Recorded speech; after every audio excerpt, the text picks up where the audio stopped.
À 4 heures du matin, tout s'arrête près des Canaries.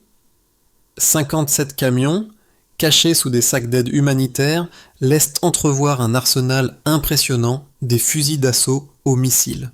Que se passe-t-il réellement quand Ibrahim Traoré choisit de rendre publiques ses armes, rompant avec le secret militaire?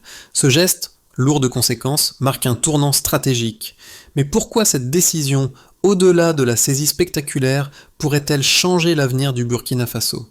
Un pays suspendu entre la menace invisible et la souveraineté retrouvée.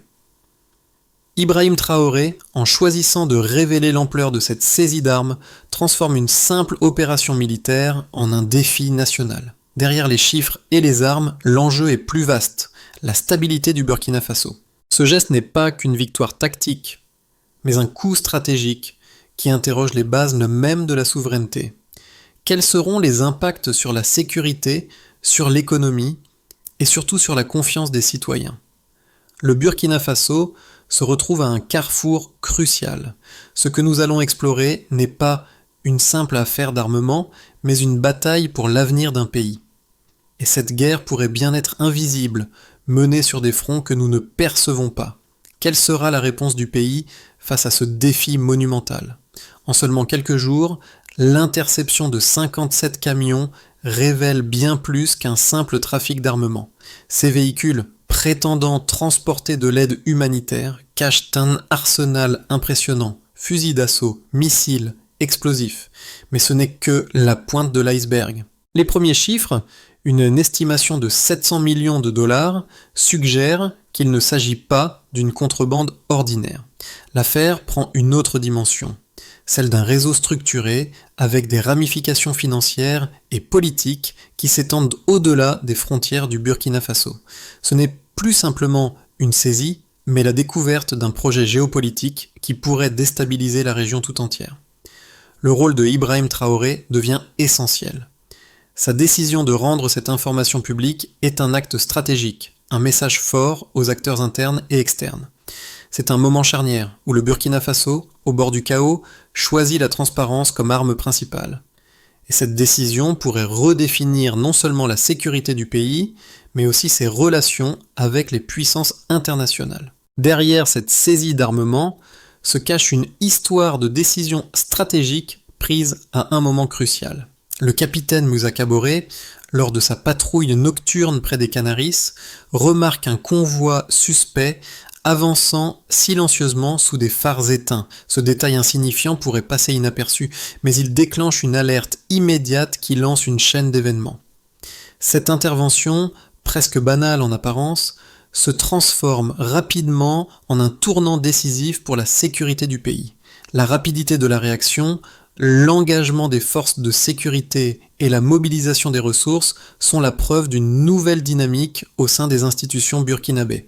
Mais au-delà de l'efficacité de la réponse, cette affaire met en lumière des vulnérabilités. Les failles dans la surveillance frontalière et les soupçons de complicités internes révèlent un réseau de corruption et de malversation bien plus vaste. Ibrahim Traoré, en prenant la décision de rendre publiques les informations, brise un tabou en ouvrant une fenêtre sur cette réalité inquiétante. Ce geste de transparence, bien qu'impopulaire auprès de certains, devient un levier pour réorganiser les priorités sécuritaires du pays. Il se positionne en chef de guerre et en stratège, assumant la complexité de la situation tout en envoyant un message clair. La souveraineté du Burkina Faso est entre ses mains et il est prêt à tout pour la défendre. Les premiers signes d'une menace sérieuse apparaissent rapidement après l'interception des 57 camions. Dès le deuxième jour, une série de découvertes vient confirmer que l'opération n'est pas le fruit du hasard. Le matériel saisi est bien plus vaste qu'une simple cargaison de contrebande. Des armes de guerre, des explosifs, des missiles. Le tout fait état d'une organisation bien planifiée allant au-delà de la portée de simples trafiquants. Les autorités burkinabées réagissent avec une rapidité remarquable. Alors que les premiers inventaires sont réalisés, les rapports sont envoyés à Ouagadougou et des équipes spécialisées commencent à analyser les routes empruntées par les camions et à collecter des informations sur les financiers et les intermédiaires impliqués dans cette affaire. Les premiers recoupements mettent en lumière des liens directs avec des zones de conflit en Libye et au Yémen, confirmant l'idée que ce réseau n'est pas un simple incident local, mais un projet international bien structuré. À ce moment précis, Ibrahim Traoré prend une décision capitale. Il convoque le Conseil national de sécurité et, pour la première fois, met cette affaire sur la place publique. La diffusion des informations, y compris les chiffres clés de la saisie, marque un tournant dans l'enquête. Le pays tout entier prend conscience de la gravité de la situation. Ce qui semblait être une simple saisie devient un indicateur d'une menace beaucoup plus grande, une menace planifiée et qui aurait pu déstabiliser le Burkina Faso à un niveau institutionnel. Dans les jours suivants, des perquisitions sont menées dans plusieurs zones sensibles du pays. Les forces spéciales, après avoir sécurisé les camions interceptés, mettent à jour des caches d'armes supplémentaires et découvrent des documents liés à des organisations extérieures et des sociétés écrans. Chaque nouvelle information aligne les pièces du puzzle, démontrant qu'une organisation transnationale s'étend au-delà des frontières du Sahel. La transparence choisie par Ibrahim Traoré devient un catalyseur pour l'action. Ce n'est plus une simple enquête, mais un enjeu national. La réaction du pays face à cette situation, en termes de sécurité et de gestion de la crise, changera radicalement le paysage géopolitique de la région. Les révélations qui suivent l'interception des camions sont frappantes et elles permettent de mieux comprendre l'ampleur du projet en jeu. Les experts burkinabés, aidés par des analystes internationaux, analysent les données recueillies sur le terrain. L'une des premières informations qui ressort est le nombre exact de fusils d'assaut retrouvés, 25 000 unités. Ce chiffre n'est pas anodin. Il correspond à un équipement militaire complet capable de soutenir une action de grande envergure. Ces armes, qui auraient pu alimenter des groupes armés locaux, témoignent d'une préparation systématique et d'une volonté de déstabiliser durablement la région. À cela s'ajoute une quantité impressionnante de munitions, 13 millions de cartouches. Cela dépasse largement les besoins d'un conflit local et indique qu'un déploiement à grande échelle était prévu. Chaque munition représente non seulement un stock physique, mais aussi un flux constant de financement et de logistique.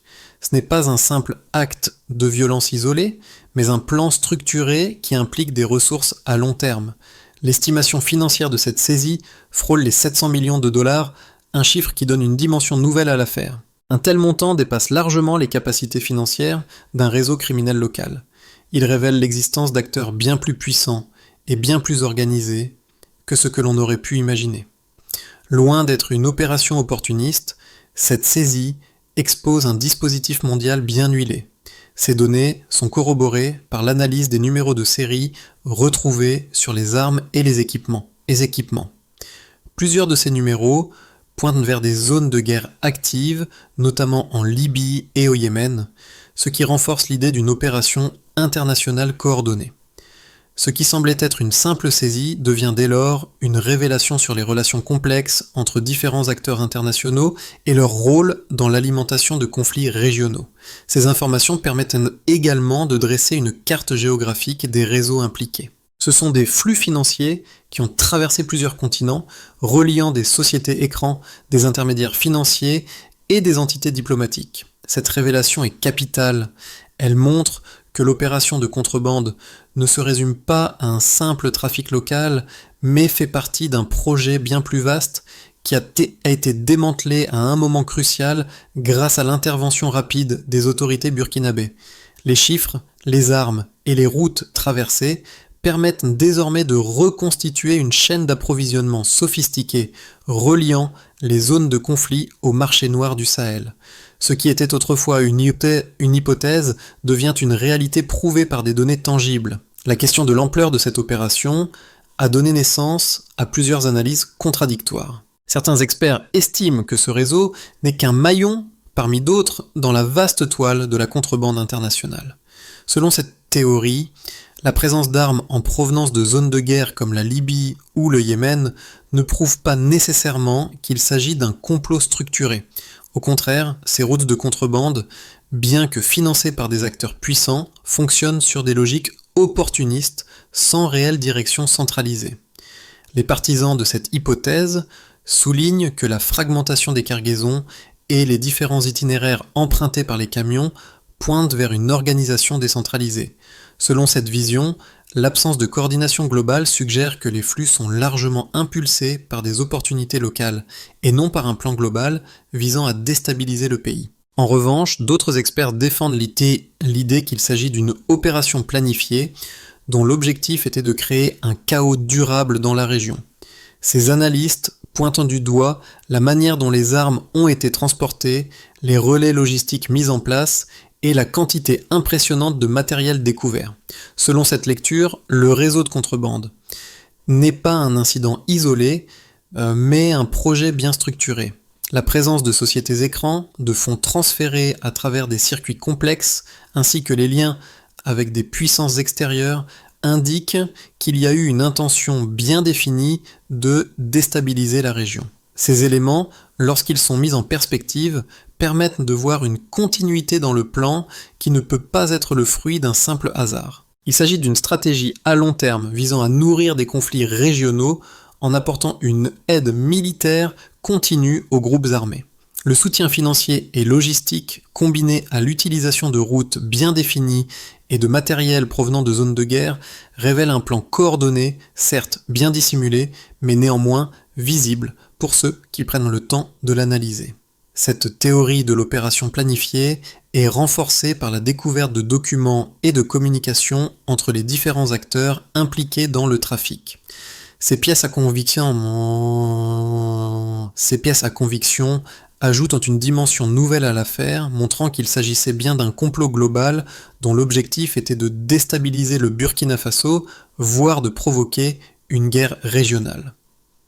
La situation prend un tournant décisif lorsqu'une nouvelle révélation bouleverse les précédentes analyses. En plein cœur de l'enquête, un document clé fait surface, une liste de noms et d'entités associés à un projet secret. Ce document, d'abord ignoré comme une simple pièce administrative, devient soudainement l'élément central qui relie toutes les pièces du puzzle. Les noms sur cette liste ne sont pas seulement ceux de petits intermédiaires ou de trafiquants, mais bien des acteurs de haut niveau, des figures politiques et diplomatiques liées à des réseaux d'influence transnationaux. Cette découverte modifie radicalement l'approche de l'enquête. Ce n'est plus simplement une question de trafic d'armement, mais bien un complot plus vaste visant à créer un changement institutionnel dans la région. Ce document sert de levier, révélant un réseau de complicité qui dépasse largement les frontières du Burkina Faso. Dès que les autorités prennent connaissance de cette liste, le caractère de l'affaire évolue. Elle n'est plus une simple crise sécuritaire, mais un défi direct à la stabilité politique de l'État. Le gouvernement, dirigé par Ibrahim Traoré, voit dans cette révélation non seulement une confirmation de ses suspicions, mais aussi un nouvel impératif: agir rapidement avant que ces acteurs puissants ne réalisent leurs objectifs. Les révélations de l'enquête ont des répercussions immédiates et profondes, tant au niveau national qu'international. Au Burkina Faso, l'impact de l'affaire est immédiat. Le gouvernement, sous la direction d'Ibrahim Traoré, prend des mesures pour renforcer la sécurité intérieure et réorganiser les priorités du pays. Les forces de sécurité sont redéployées, les frontières sont sécurisées et des dispositifs de surveillance sont installés pour prévenir toute nouvelle tentative de déstabilisation. Cette crise a également révélé des faiblesses structurelles dans la gestion du renseignement et la coopération entre différents services de l'État. En réponse, des réformes sont initiées pour améliorer la coordination entre les agences de sécurité et renforcer la transparence dans la gestion des ressources nationales. Toutefois, ces mesures, bien qu'efficaces, n'empêchent pas une période d'incertitude. L'économie burkinabé subit une pression immédiate, avec des investissements étrangers suspendus et une instabilité monétaire marquée par des fluctuations de la valeur de la monnaie locale. Cette incertitude alimente les tensions sociales et politiques, exacerbées par les rumeurs de complot et les pressions internationales croissantes. Sur le plan international, l'affaire du Burkina Faso provoque une onde de choc. Les pays voisins, particulièrement ceux du Sahel, prennent des mesures immédiates pour renforcer leurs propres mécanismes de sécurité et lutter contre les réseaux de contrebande transnationaux. Des dialogues sont entamés au sein de la Communauté économique des États de l'Afrique de l'Ouest, CEDEAO, pour renforcer la coopération régionale en matière de sécurité. Le rôle de la France et des puissances extérieures est remis en question, notamment en ce qui concerne leur implication dans la lutte contre le terrorisme et leur coopération avec les autorités locales. L'UPAMOQLV des États-Unis expriment leurs préoccupations face à l'instabilité croissante dans la région, ce qui mène à un renforcement des sanctions économiques et diplomatiques. Toutefois, certains voient dans cette crise une occasion pour le Burkina Faso de prendre une posture plus indépendante, en cherchant des partenariats alternatifs, notamment avec des acteurs asiatiques et d'autres pays africains. Les conséquences sur le terrain sont plus visibles. Encore, les forces de sécurité, qui avaient longtemps été critiquées pour leur inefficacité, gagnent un nouveau respect.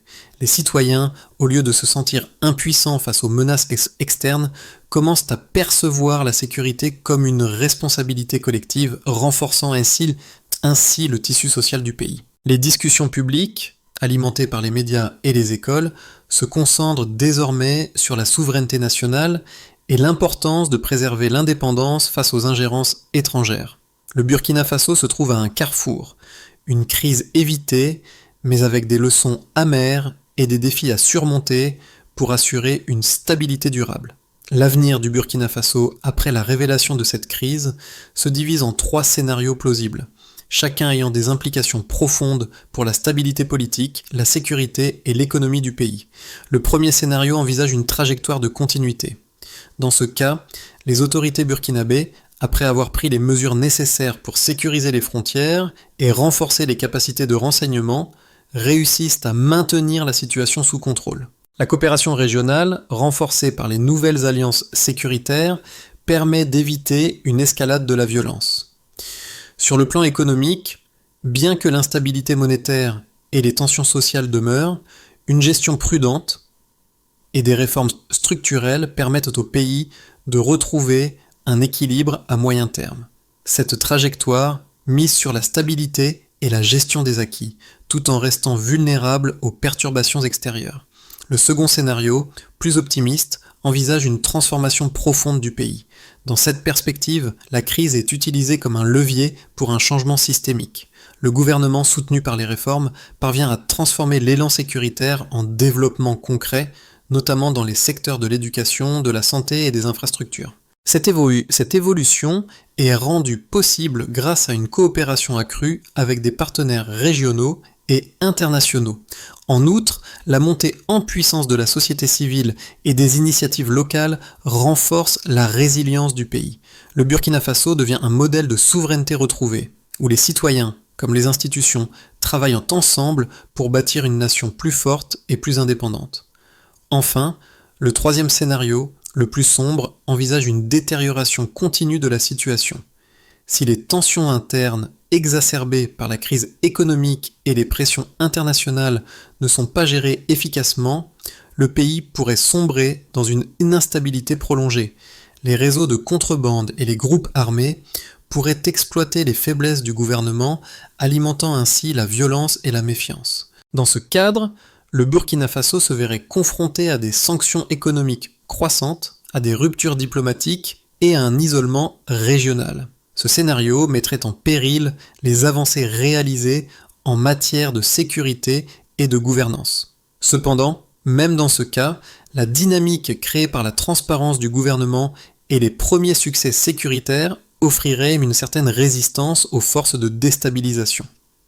Une telle situation pourrait pousser le pays à rechercher des solutions alternatives en s'appuyant sur des alliances moins conventionnelles et en diversifiant ses sources de soutien économique et politique.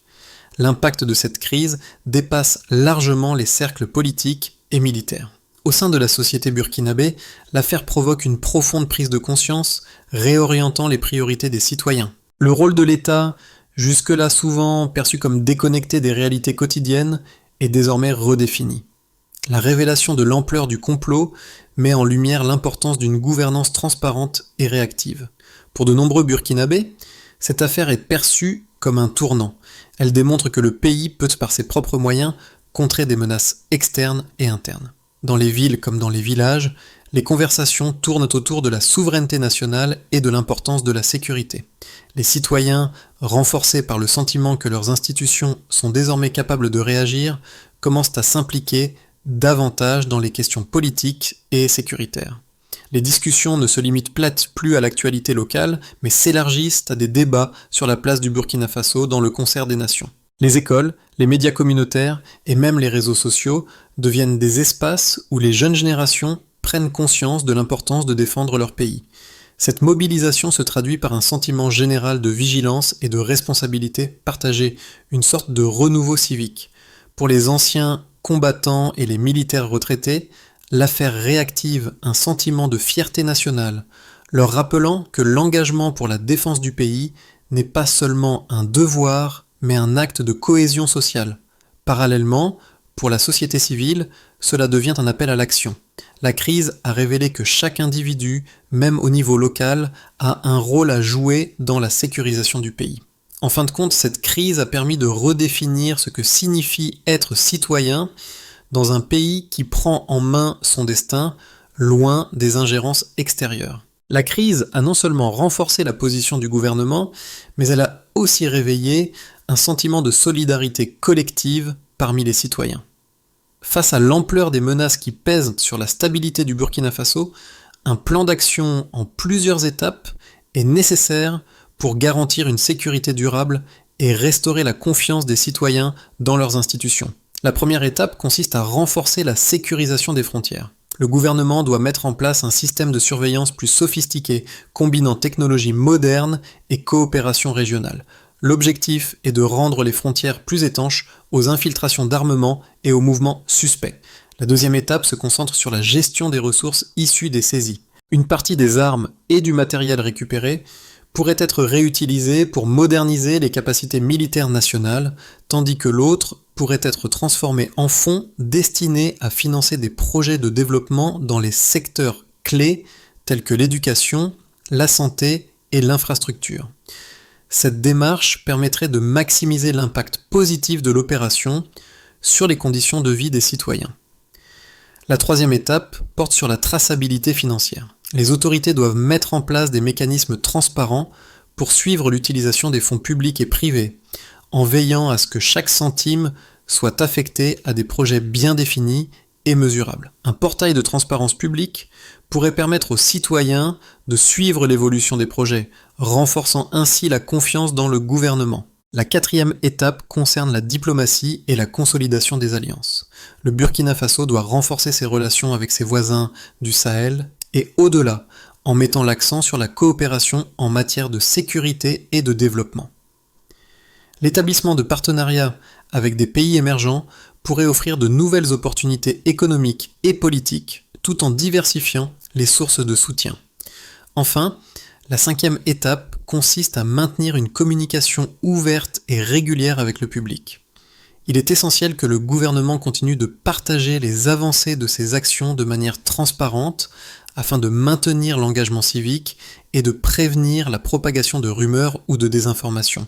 Le suivi de ces étapes permettra au Burkina Faso de se relever plus fort, avec une capacité accrue à résister aux menaces internes et externes.